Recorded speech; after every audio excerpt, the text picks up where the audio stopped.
dagang tilapia diri oh. Dirita mag-harvest karon. Ang sudat.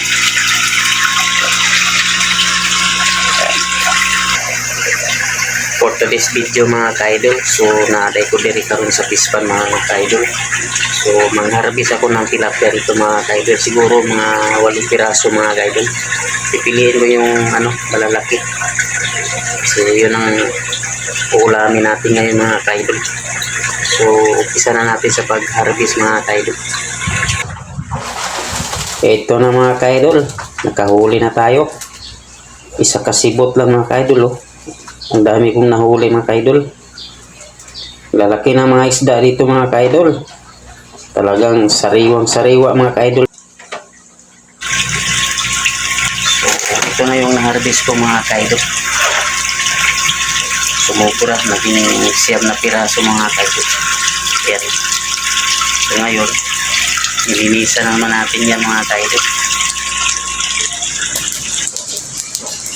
Tanggalan muna natin to ng kaliskis at saka yung mga bituka. Linisan muna natin. Tapos maya tanggalin naman natin yung mga palikpik para malinis, para maganda yung pagkaluto. Ayan, naabutan pa ako ng ulan no. Talagang tag-ulan na talaga ngayon. Lakas kaya ng ulan. Ayan, nag fast forward lang ako kasi masyadong mahaba yung ating video, kaya nag fast forward na lang ako. At tapos natin matanggal yung bituka sa kaliskis, tanggalin naman yung kanyang palikpik. So ayan, tinanggal ko na yung palikpik. Gamit ko yung gunting.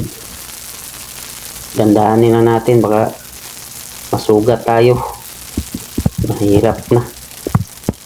Yan, malapit na tayo matapos maglinis. Konti na lang.